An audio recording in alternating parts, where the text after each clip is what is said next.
In the dead of night, lost in a haze of sleep, I climbed into the wrong bed, Vincent's bed. My childhood best friend's bed. He caught my wandering hand as it slipped beneath his shirt, his voice low and gravelly, dripping with drowsy heat. "You've got a boyfriend now, don't you?" That voice jolted me awake. My mind went blank. "Why so quiet?" he murmured, his tone deceptively calm as he leaned in closer. His dark eyes deepened, the weight of his gaze unrelenting. "If your boyfriend can do certain things, does that mean I can, too? Had enough?" His voice was lazy, edged with a teasing indifference, laced with amusement. I barely managed to wrestle against the pull of sleep. "Wait, hold on." His breath, warm and uneven, brushed my skin, a thread of restraint barely holding. "Stop moving any further, and we're crossing into forbidden territory."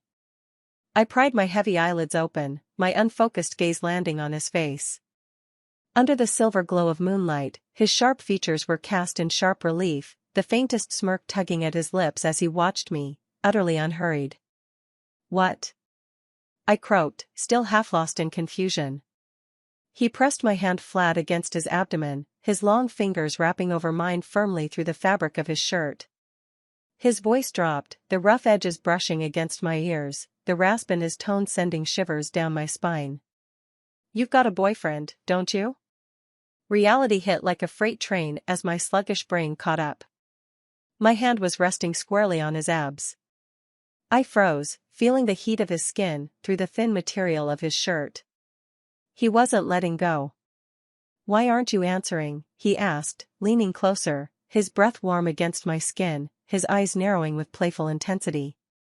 His words hung in the air, like a storm cloud. "Does that mean I get to do what your boyfriend can do?" What does he mean by that? My heart skipped, the rhythm turning erratic. Panic flared in my chest. "Be Vincent?" He paused, his breath brushing my ear, hot and unsteady.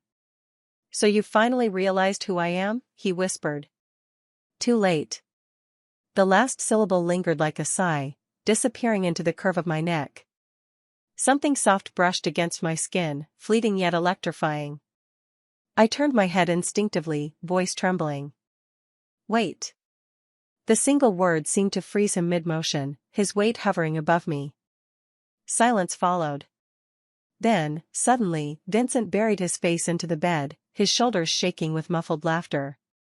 The low vibrations radiated through me as he held his position, the intimacy of it all too vivid. After what felt like an eternity, he finally lifted his head, one brow raised in amusement. "Did I scare you that badly?" He gave my hand a quick squeeze, mischief gleaming in his eyes, utterly unapologetic. "That's what you get for crawling into my bed in the middle of the night." It took me a solid 30 seconds to fully process what had just happened. "Seriously, Vincent, are you messing with me?" Vincent released my hand and leisurely stretched out on his side, draping an arm over his eyes. "And if I am?" Defeated, I tried to explain, my voice weak. "I'm sorry, okay?" I got up to use the bathroom, and I was half asleep when I came back. "I didn't realize." Vincent cut me off, his tone lazy but sharp with teasing. "And then you decided to sneak attack me in the middle of the night?" I choked on my words, unable to retort. His gaze shifted toward me, his eyes slanting mischievously as he spoke, deliberate and slow. "Rachel, you've never been this bold before." My cheeks burned as I snapped, "Vincent, shut up."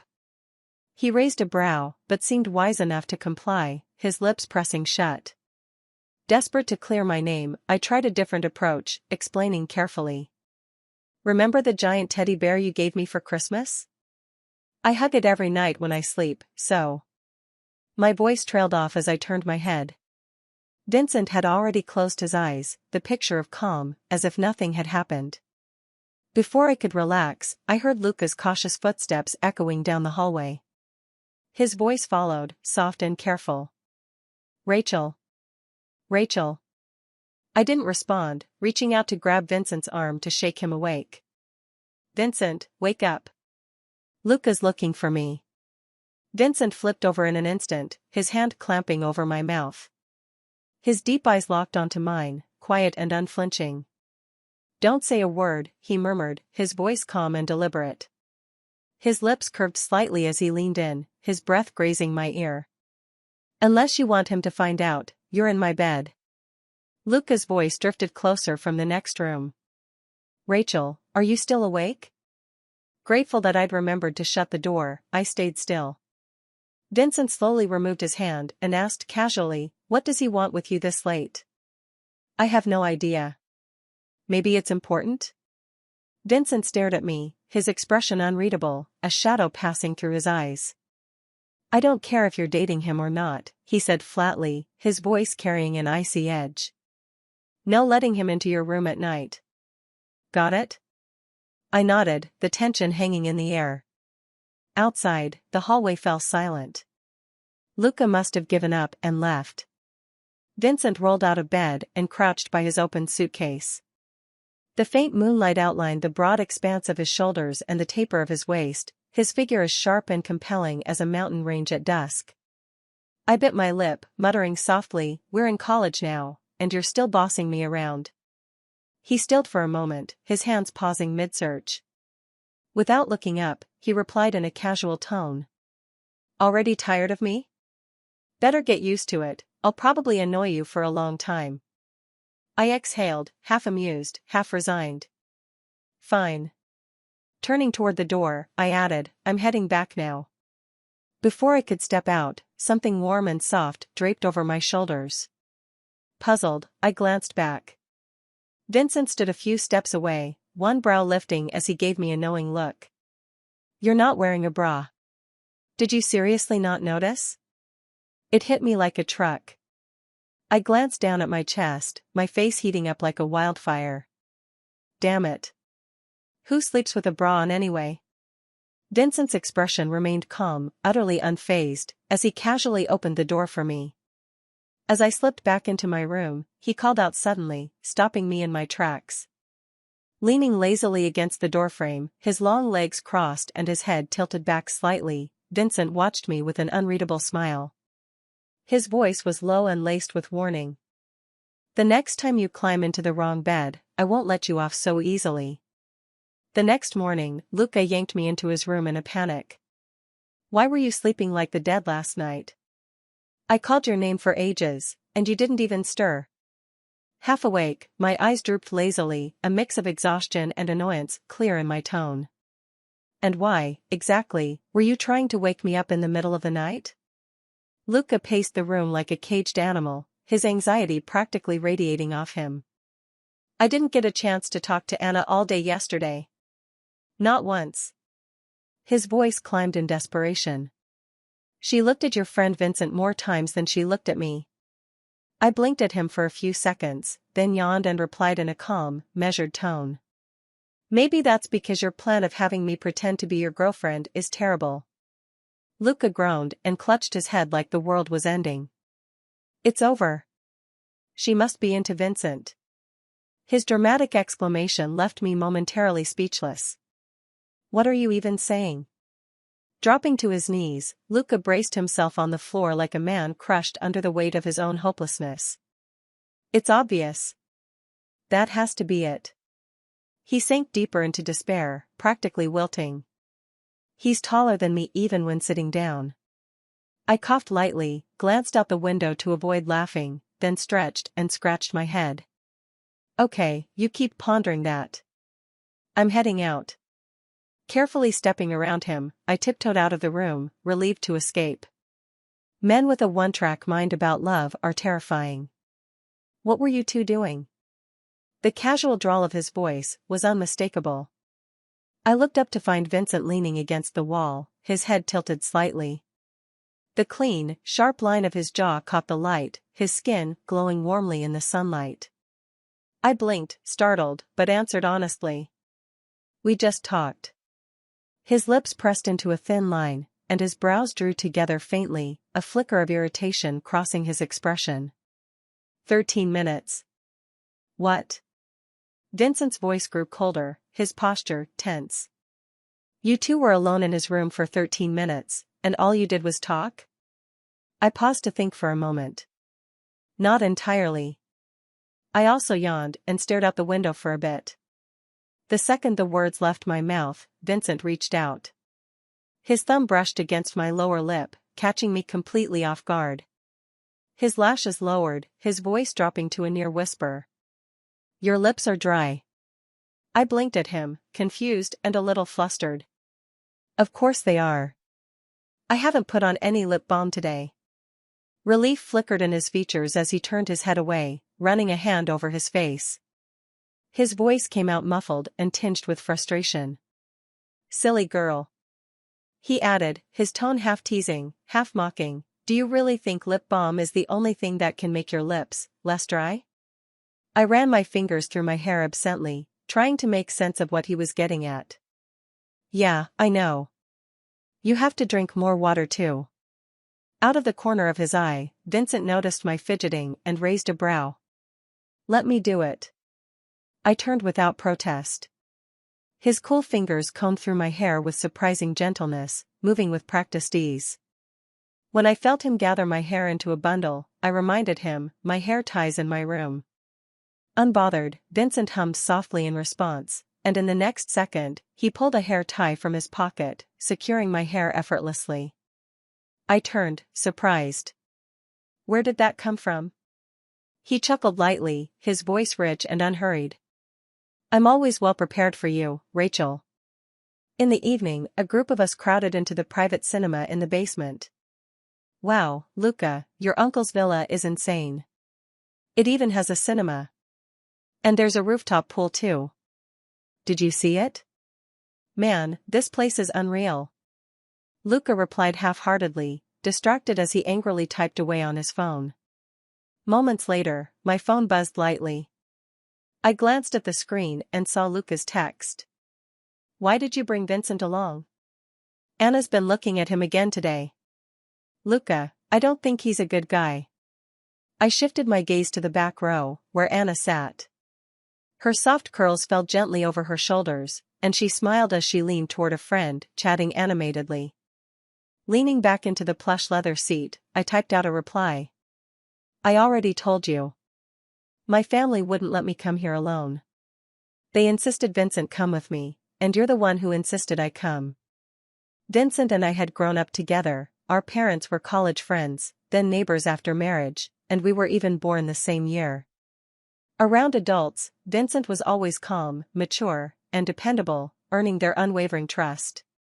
If he hadn't come along, there was no way I'd have been allowed out of the house. With a lazy stretch, I added. "Maybe he's not a good guy, but he's definitely a handsome one." A soft chuckle suddenly came from beside me. "Good taste." The deep, familiar voice sent a shiver down my spine. I quickly locked my phone and turned to see Vincent. His hair was slightly damp, and he'd changed into a loose t-shirt. He slid into the seat next to me, exuding a casual, effortless charm. "You took a shower?" I asked, scrambling to steer the conversation away. He gave a nonchalant nod, sipping from a soda can in his hand. The faint scent of soap and fresh water clung to him, clean and subtly enticing. My eyes zeroed in on the soda. "I want one too." Without a word, Vincent grabbed another bottle and handed it to me, not even looking my way. After much debate, the guys finally settled on a movie. As the opening credits rolled, my voice trembled slightly. "Is this a horror movie?" Vincent lazily raised a brow, his eyes gleaming with amusement. "Someone's in trouble," he drawled. Curled up in my seat, I clung to the armrest and stared at the screen, my heart pounding.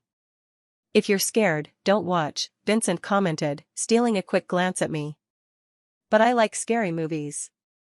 I shot back, unwilling to back down. "Don't you ever have something you love but can't handle?" Vincent fell silent, his expression unreadable as the movie's lighting shifted from bright to dark. Finally, just as the screen brightened again, he murmured, almost too softly to hear, "Yeah, I do." I froze, about to ask him what he meant, but my view was suddenly obstructed. Seconds later, a jump scare roared from the screen, followed by a chorus of screams in the room. Except I didn't see any of it. Somehow, I felt shielded, almost cocooned in safety. Dazed, I reached out instinctively, my hand brushing his wrist. "Wait a bit," Vincent murmured, his voice low and steady. His phone rested on his lap, playing the same movie on a smaller screen. Calmly, he scrolled forward. "Friendly warning," he said, the corners of his mouth quirking up. "The gory scenes will last another 30 seconds. Sure you don't want to skip?" My lashes brushed against his palm as I glanced down at his hand. Before I could answer, a sudden nudge on my shoulder made me jump, cold sweat breaking out across my back. I dove straight into Vincent's lap, my heart racing wildly. His hand rested gently on the back of my head, a soothing gesture. "What's wrong?" he asked softly. It took me a moment to calm down, my voice small and pitiful when I finally replied. "Something, or someone, just touched me. It really scared me." I nearly cried from the lingering shock until something on the floor caught my eye. "What's that glowing over there?" Vincent tilted his head to look, his tone casual. "My phone." With his long reach, he retrieved it effortlessly. I frowned. "Is your screen broken?" Vincent didn't bother checking. He flipped the phone face down and placed it on the seat beside him. "Nope."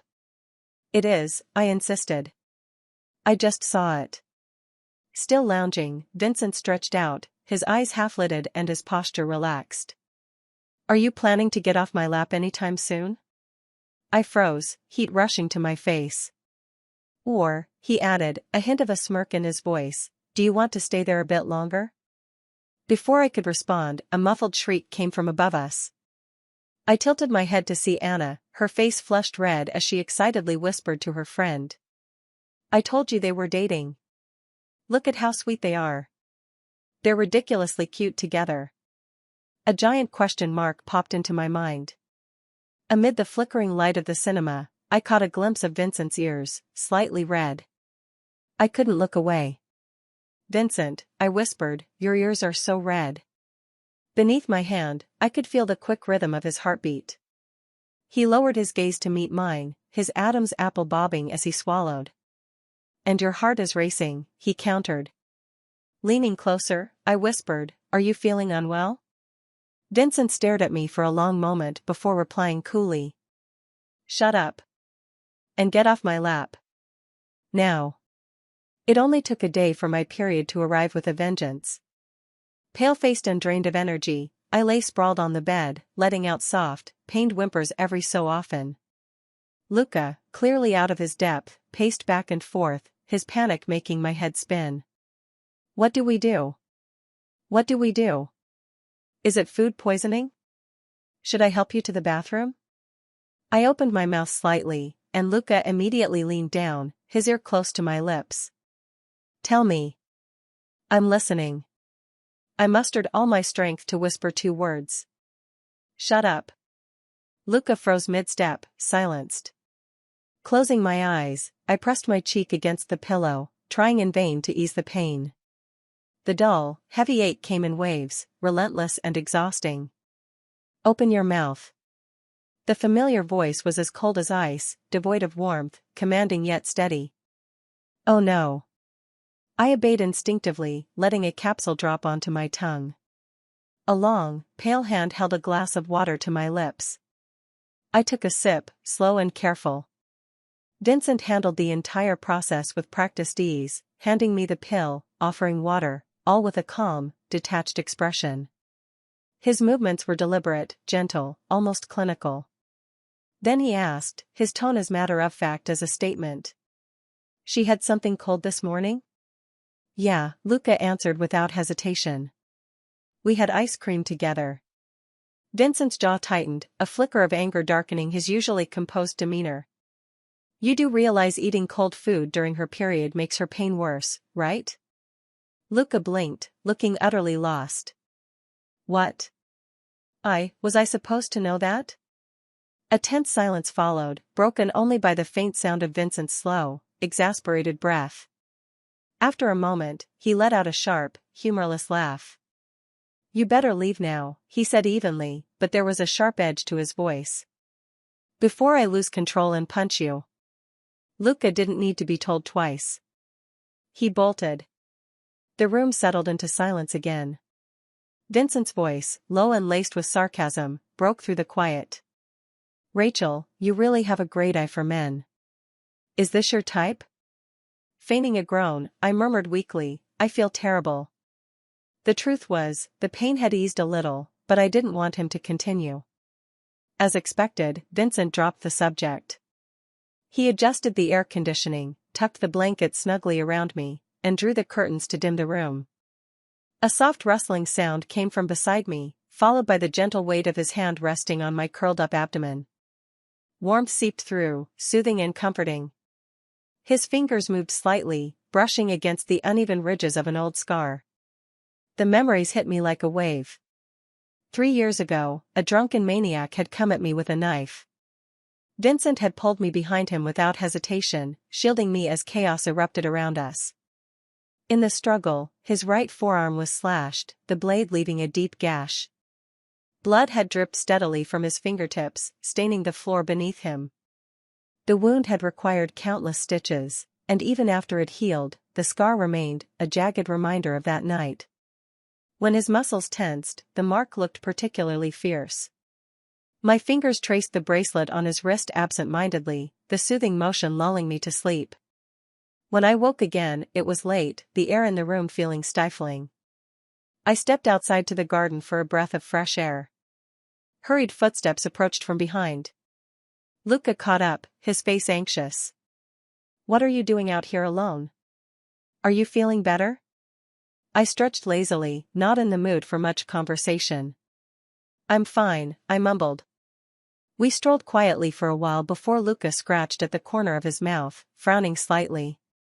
It itches, he muttered, then leaned closer. Rachel, can you check my neck? Am I having an allergic reaction? I squinted at his neck, but it was too dark to see clearly. Tilting my head, I tried different angles under the moonlight. I can't tell. Go look in a mirror, I finally said. Luca rubbed at his neck with the back of his hand. Fine. It feels like I'm allergic, though. I gave a non-committal nod and headed back inside. In the dimly lit hallway, Vincent stood waiting, his figure half-shrouded in shadow. Strands of hair fell across his forehead, and his piercing blue eyes held an icy, dangerous glint. Did he just kiss you? He asked, his voice cold and unrelenting. I was stunned. No, I didn't. Vincent stepped closer, his movements deliberate, the chain bracelet on his wrist glinting faintly as it shifted. He reached out, pressing a finger lightly against my lower lip. Your lips are wet, he said. I had just taken a sip of water, but the explanation stuck in my throat as Vincent leaned in slightly, his breath brushing against my skin. I saw it, he murmured. You two were in the garden, kissing for a long time, weren't you? His voice, low and husky, carried an unsteady tremor he couldn't quite hide. His fingers grazed my cheek softly before he straightened and pulled the door open. Without waiting for my response, he steered me into his room, leaving no room for argument. The room was dark, the only light coming from the moon casting faint shadows on Vincent's face, accentuating his sharp features. His deep eyes gleamed with a storm of emotions, barely contained. He leaned down slowly, his intent unmistakable. The quiet of the night seemed to deepen, every sound eclipsed by the rhythm of our breaths blending together. The distance between us diminished. His lashes lowered, his focus absolute. Just as his lips were about to meet mine, I turned my face away, my lips pressed tightly together. Vincent froze, then chuckled softly. Why not? He can kiss you, but I can't. I choked on my words, my heartbeat racing uncontrollably, my thoughts muddled. From the hallway, Luca's voice suddenly rang out. Rachel, are you in there? Can we talk? I flinched, startled, but Vincent remained unperturbed. His thumb brushed the corner of my mouth, his gaze fixed on me with a calm intensity. You're still kissing me. How can you not stay focused? The way he said it, the suggestion in his tone, was enough to make me lose my composure. Vincent, I stammered, my voice slightly hoarse. Are you messing with me again? Like last time? he replied lightly, his voice emotionless. Maybe. Luca's footsteps stopped just outside Vincent's door, followed by a knock. Vincent, have you seen Rachel? Luca asked, his voice close enough to make my breath hitch. Vincent, as composed as ever, leaned in close to my ear, his tone laced with mischief. What do you think he'd do if he saw us kissing right now? My breath caught. Don't, I whispered urgently, grabbing at his shirt, trying to pull him away. The loose fabric shifted under my touch, revealing the smooth curve of his collarbone, stark in the dim light. I froze for a second, then let go, flustered. Vincent's voice grew colder, an edge of teasing cruelty to it. You're nervous. Is it because of him? I didn't answer, my mind caught on the image of him leaning in just moments ago. His long neck, the prominent curve of his Adam's apple, the tantalizing line of his collarbone disappearing into the shadows of his shirt, it was all too much. I forced myself to look away. Just stay away from me, I said, my voice strained. Vincent's laugh was soft but biting, a subtle mockery that stung. His deep eyes shimmered with a faint sadness, though his smirk stayed firmly in place. His hand moved to the back of my head, the chain on his wrist brushing against my ear as he whispered, "This time, I won't let you escape." Before I could respond, Vincent tilted his head down decisively, leaving no room for resistance. Time seemed to slow, my breaths growing longer and heavier. His lips brushed close, then veered at the last moment, landing softly at the corner of my mouth. The kiss was fleeting but unmistakable, the faint sound of it audible only to the two of us. I stiffened, my body betraying me as a shiver ran through me. Vincent's hand cradled the back of my head as he pulled me into a deep embrace, his scent, a light, clean fragrance, enveloping me completely. "Why?" he murmured, his voice barely above a whisper. "Is it because I'm not someone you like? Is that why you're so against this kiss?" There was a crack in his tone, faint but raw, like ice melting in the spring sun. "Does my kiss disgust you?" My heart felt like it was about to burst. I couldn't process his words, my mind spinning in chaos. Pushing against his shoulder with trembling hands, I managed to break free, blurting out the first excuse that came to mind. "I need to use the bathroom." Without waiting for a reply, I stumbled to the door and escaped into the hallway. As I opened it, I nearly collided with Luca, who was holding a drink in one hand. "Where were you?" "I've been looking all over for you," he said, his expression a mix of relief and confusion. I was napping in the bathroom," I mumbled, grabbing the drink from his hand mechanically. Fidgeting with the straw, I stared blankly at the ground, my mind still reeling. Luca's expression grew serious. He pulled me aside, lowering his voice. "We're leaving the day after tomorrow," he said earnestly, his eyes full of urgency. "But tomorrow, I really need your help." It was our last night together. Everyone gathered in the living room, the warm light from a single neon lamp casting soft shadows over the room. Someone suggested playing Truth or Dare. Luca sat next to me, his leg pressed against mine.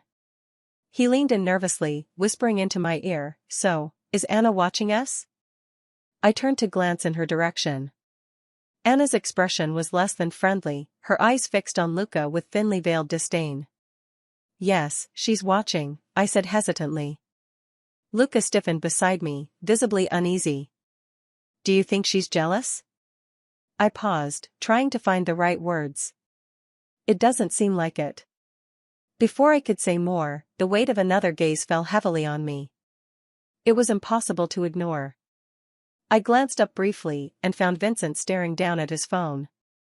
His long fingers wrapped around a glass, the pale skin stretched over the sharp angles of his knuckles. Was I imagining things? Just as the thought crossed my mind, Vincent raised his head, his eyes lifting lazily to meet mine.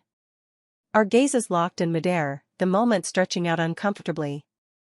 The tension in the room thickened, the soft neon glow making the atmosphere feel stiflingly intimate. Without warning, Vincent stood up, rounding the table with slow, deliberate steps until he stopped at my side.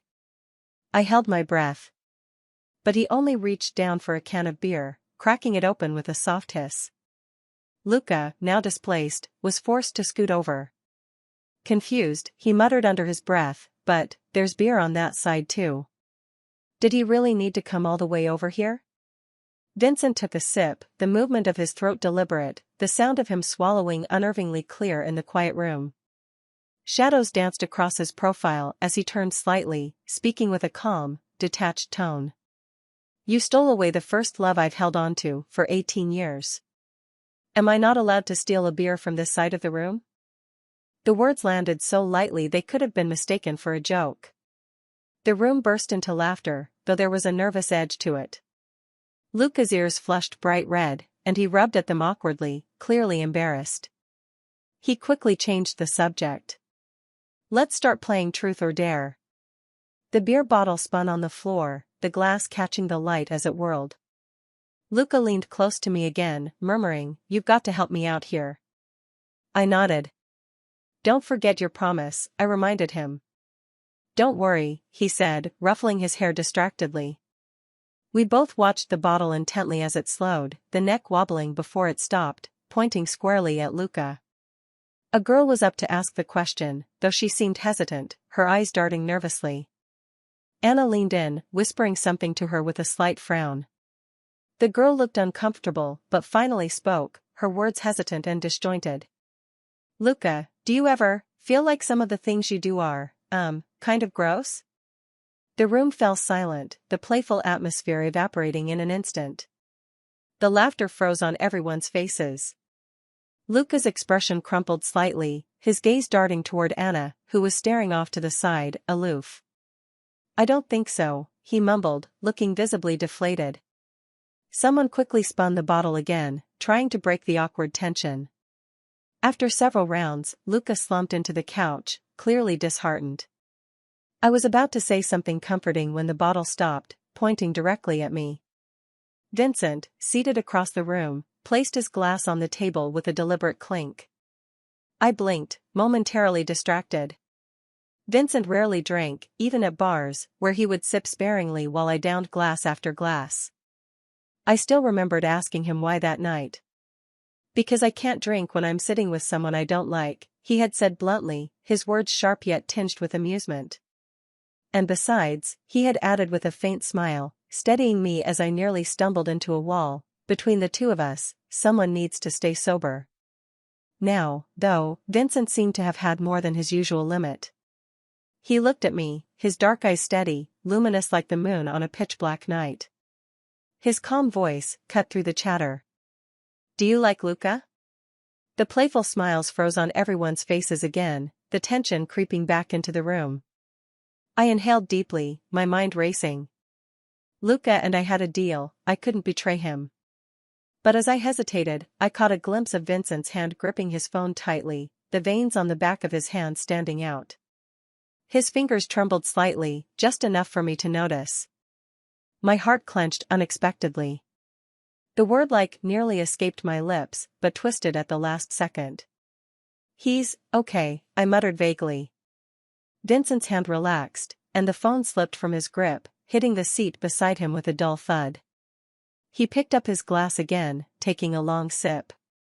His lashes lowered, shadowing his eyes, which were now devoid of any warmth, like the surface of a still, lifeless lake. After a long silence, Vincent's lips curved into a faint, unreadable smile. "All right," he said quietly. After the gathering dispersed, I caught sight of Anna standing out on the balcony. For a moment, I hesitated. Then, summoning a bit of courage, I stepped closer. She was on the phone, her voice sharp and indignant. "That scumbag. Absolute trash. He's disgusting." I only held back because I'm too polite to curse him out to his face. I froze awkwardly a few steps away, unsure if I should interrupt. Just as I was considering retreating, Anna ended the call. She turned around and noticed me, her expression instantly softening into a warm smile. "Hey, Rachel," she greeted me cheerfully. I relaxed and returned her smile. But after a few seconds of hesitation, I decided to ask her about her feelings toward Luca. If she really disliked him, I needed to talk Luca out of pursuing her any further. Before I could open my mouth, Anna grabbed my hand, her expression suddenly serious. Rachel, there's something I need to tell you. I blinked in surprise. What is it? Anna frowned deeply, looking as though she was struggling to find the right words. Okay, first of all, I swear this isn't my imagination, she prefaced hurriedly, taking a deep breath to steel herself. Your boyfriend, Luca, he's been giving me really creepy looks. Her words left me momentarily stunned. I see. She grew more animated, waving her hands for emphasis. I'm serious. And it's not just that, he's asked me to go on walks with him, to play games at night. I've turned him down so many times. She hesitated, looking slightly conflicted. And, Rachel, there's more. I didn't know how to tell you, but, you should know that just a week before you two got together, he was still chasing after my best friend, Susan. I even helped him deliver drinks and love notes to her a couple of times. My mind went blank, the weight of her words sinking in. Anna's eyes softened with sympathy, her tone unwavering. Rachel, someone like that, dirty, dishonest, we don't need him in our lives. Her voice grew impassioned as she continued. You have to break up with him. You must break up with him. I opened my mouth to explain the truth, but Anna cut me off before I could start. Promise me, she demanded. Seeing no way out of the conversation, I nodded firmly. All right. I'll break up with him tomorrow. Anna beamed with satisfaction. Then, looking a bit shy, she asked, Can we exchange contact info? I agreed without hesitation. Her eyes sparkled with excitement as she added, And if you ever get a new boyfriend, you have to let me know. Promise me that, too, it's really important to me. After a few seconds of internal debate, I nodded. Okay. I turned to leave, but just as I did, my phone buzzed softly in my pocket. Glancing at the screen, I saw a message from Anna. Anna, Luca's finally getting dumped by Rachel. Vincent's up next, guess I'm the smartest matchmaker ever. 3 seconds later, the message was withdrawn. Shocked by what I just saw, I looked up and found Anna staring at me. The air between us grew heavy with awkward silence. I forced a laugh. Anna, what was that? I didn't catch it. She visibly relaxed, exhaling a sigh of relief. Oh, nothing. Just a random emoji, I hit the wrong button, she said lightly. After exchanging goodnights, I returned to my room. Before setting my phone down, another notification caught my eye. It was a message from Vincent, sent 10 minutes earlier. Vincent, I'm sorry for everything these past few days. Don't overthink it. Guys just tend to send weird texts sometimes, Lily said, taking a sip of her drink. After a pause, she added nonchalantly, especially guys caught up in their feelings. Hearing those words, my hand froze mid-squeeze on the pillow I was holding. Do you think Vincent might actually like me? Oh my God. Lily set her drink down and cupped my face in her hands. My sweet, clueless Rachel, you're finally catching on. She gave my cheeks a playful squish.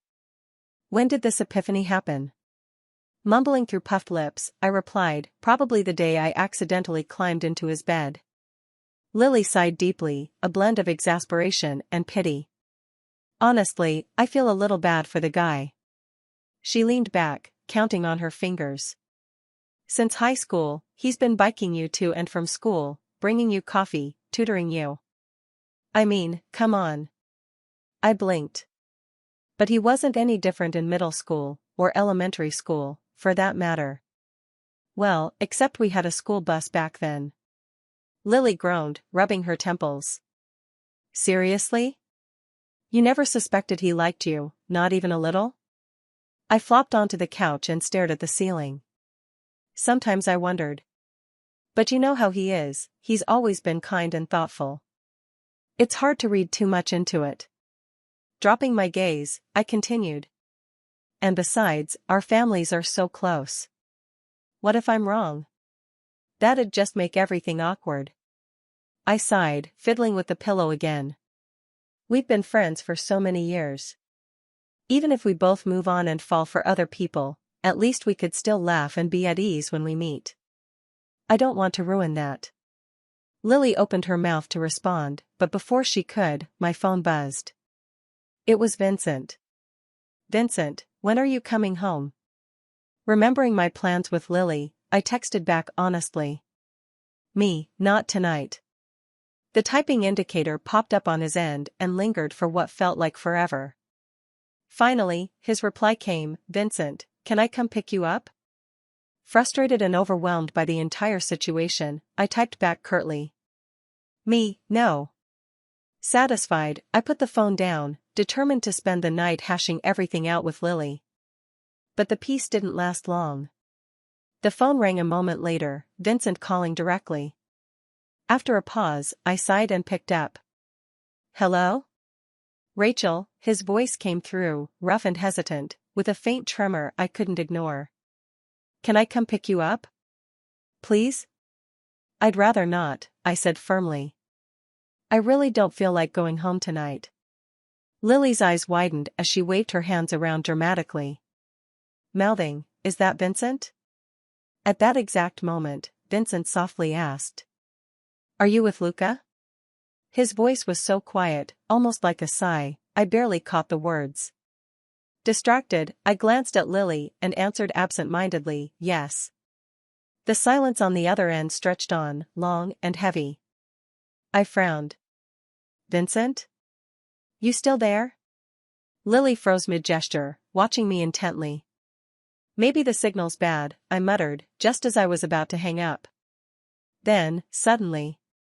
Don't. His voice stopped me, low and hoarse. Can you send me your address? I hesitated, but eventually told him. For a few moments, there was nothing but the sound of the wind on the line. Don't hang up, okay, he added softly, almost pleading. Lily scribbled something on her phone and held it up. Is he seriously coming to find you? I flushed, my mind racing. Glancing out the window into the dark night, I couldn't help but feel uneasy. Was it too late for this? Time crawled by. Finally, I tried, maybe you should. Rachel.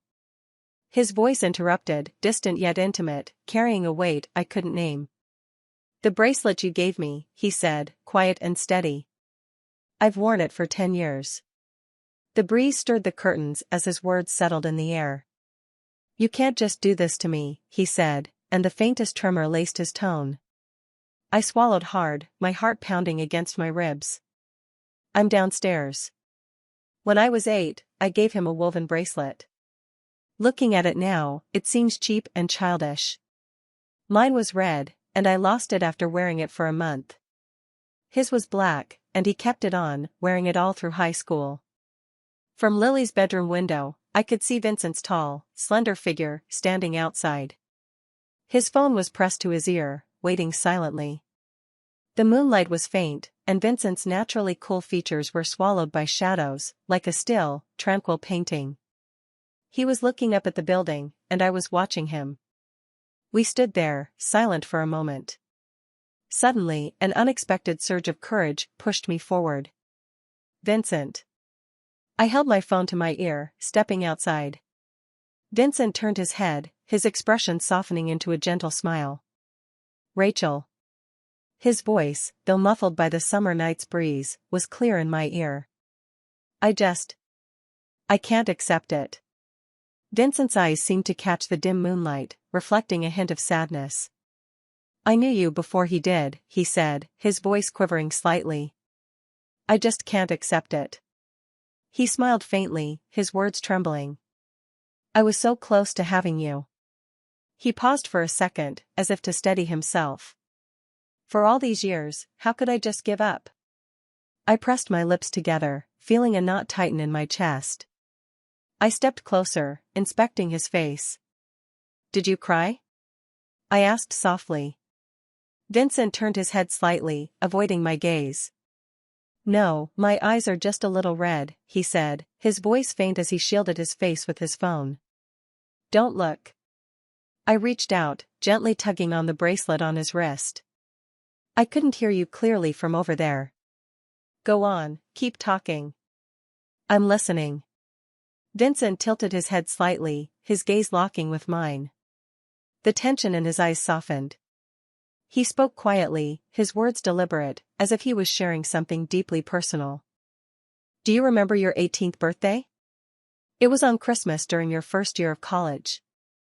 I was planning to confess my feelings to you this summer. I tugged on his bracelet again, the rhythm of the gesture, comforting. Vincent hesitated, his lashes fluttering. A week ago, you told me you already had a boyfriend. I had already ordered the flowers for the next day. He blinked slowly. Looks like I was too late. I tugged on the bracelet again. And what else?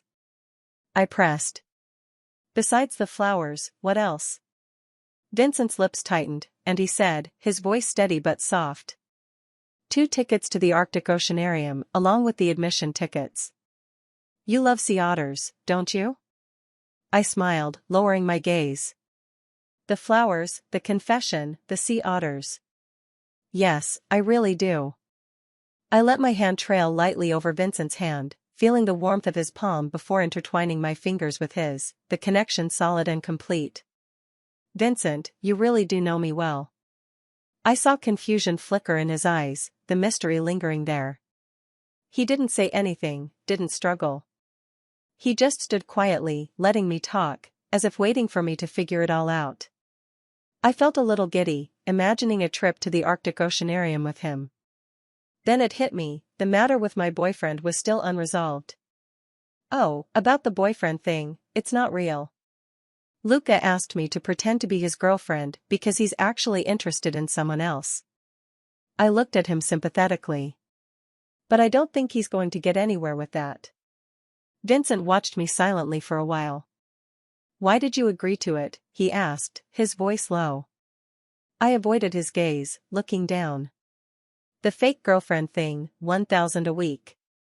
It was hard to resist, I explained, my fingers still absent-mindedly tugging on the bracelet. And, your birthday's next month, right? I was planning to get you a pair of shoes. I tried to keep my tone casual. I actually planned to go see the sea otters with you. The silence stretched on for what felt like an eternity.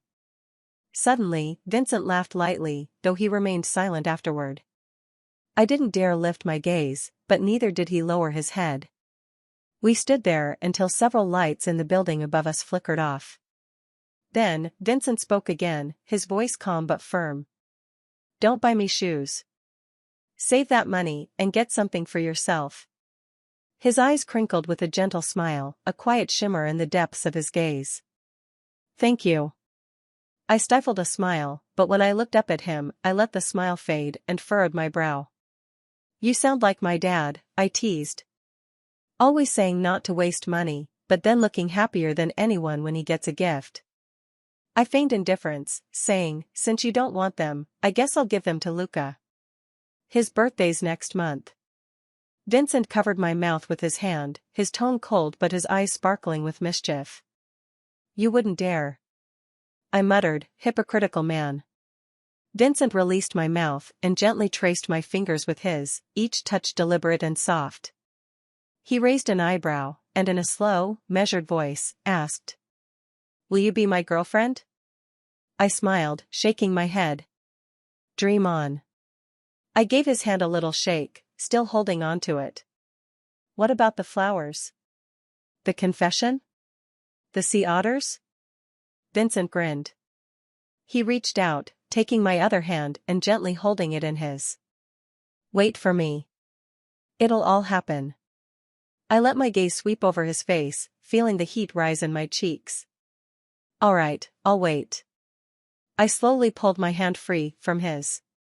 Purposely, I said, but not today. Today, you don't have a girlfriend. I dragged out the last word, teasing him. But other things can still happen. I stood on my tiptoes, my hand sliding from his shoulder to the back of his neck, gently pulling him down. In the split second of surprise, I kissed him, not just a quick peck, but deep, soft, and lingering. It was no longer a brush of lips, but a quiet, eager exploration. I dared to peek. Vincent's eyes were closed, his brow furrowed slightly, his focus utterly on me. Then, suddenly, a warm, wet sensation grazed my lips. I pulled back slightly, my hand still around his neck, his eyelashes trembling as his eyes fluttered open. I smiled, my eyes narrowing playfully. Vincent, no sneaky tongue, okay?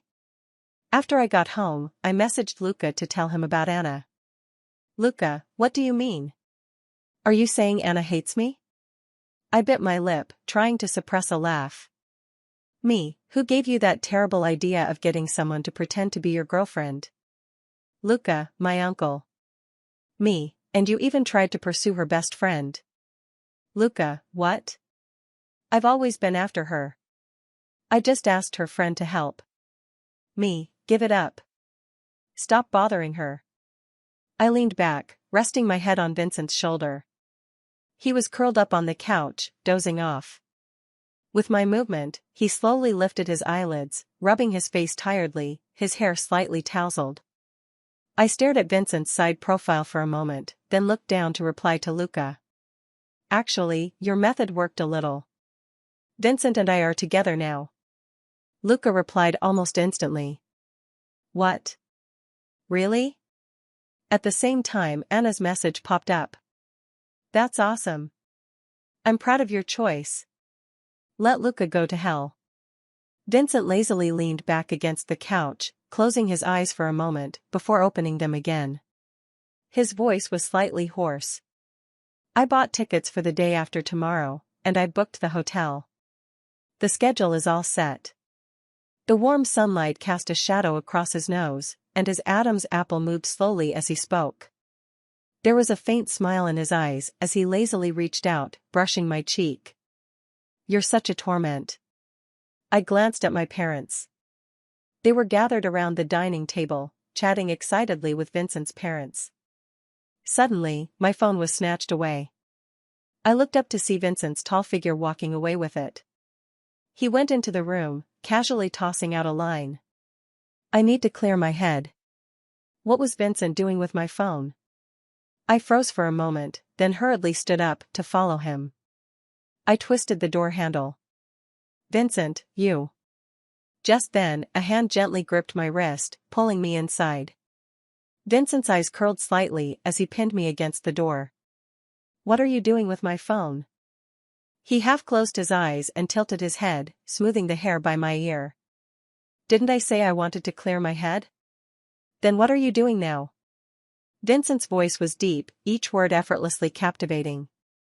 I'm clearing my head right now. Vincent, bathed in light from behind, enveloped me in his unique scent. He leaned down, tilting his head slightly, slowly moving closer. Just wanted to check first. His lips curved into a beautiful smile. Is what we did last night still on the table for today? I pretended to think. Let me think about it. Before I could finish, Vincent leaned in, his lips pressing against mine, his voice fading into our kiss. He moved with fluid ease, shifting angles, the kiss deepening. After a long while, I pulled back, my tongue sore and slightly sluggish. Next time, don't kiss for so long.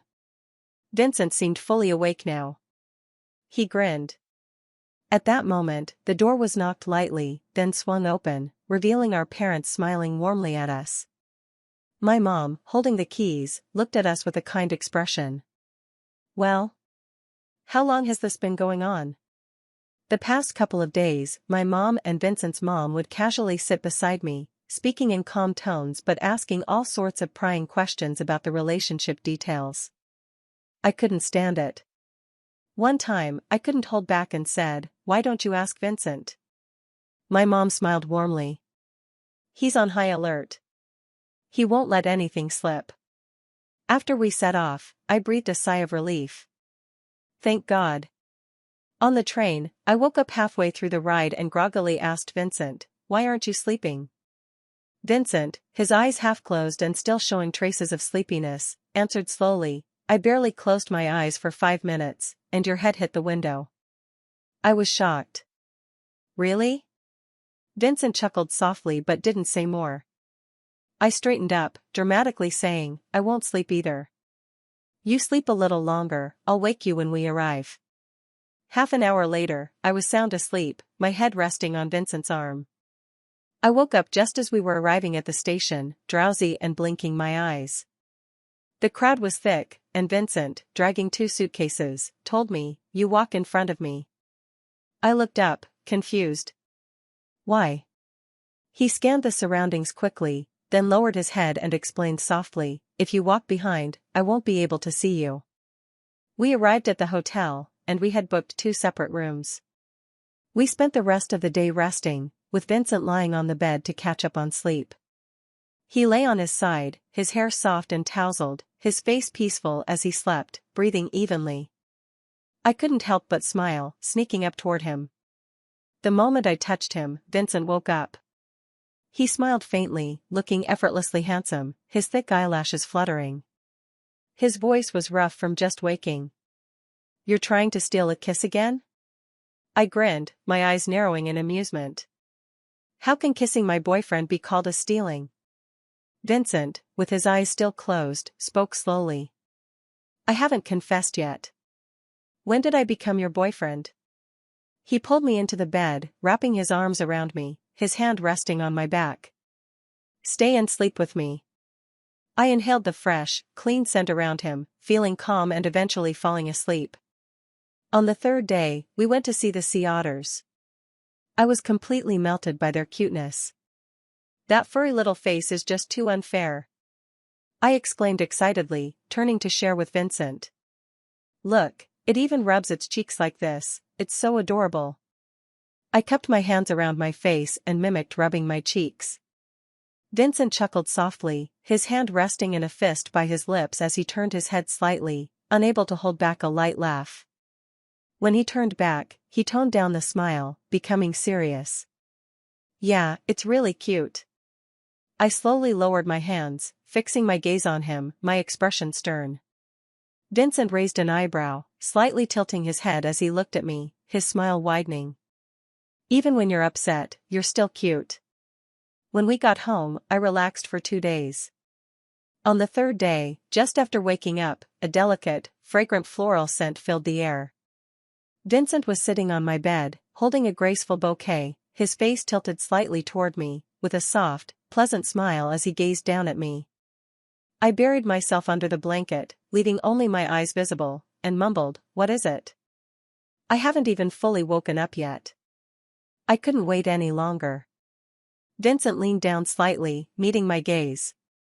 "We haven't gone out these past 2 days. You're really not going to give me a chance to confess?" I mumbled quietly, "Sorry.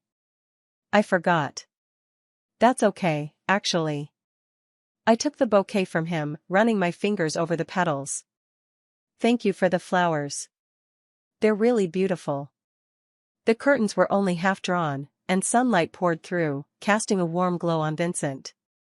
His eyes looked lighter under the soft light, and his broad shoulders seemed to separate me from the rest of the world. As I looked at his approaching face, I froze for a moment. "I haven't agreed yet." His gentle kiss landed on my forehead, my eyelids, and then my cheek. "I like you, Rachel." I wrapped my arms around his neck and buried my face in his shoulder. "I like you too, Vincent." Vincent slowly found my hand, intertwining our fingers. The bracelet on his wrist brushed against my skin. "Rachel, will you be my girlfriend?" I didn't make him wait long. "Of course, Vincent."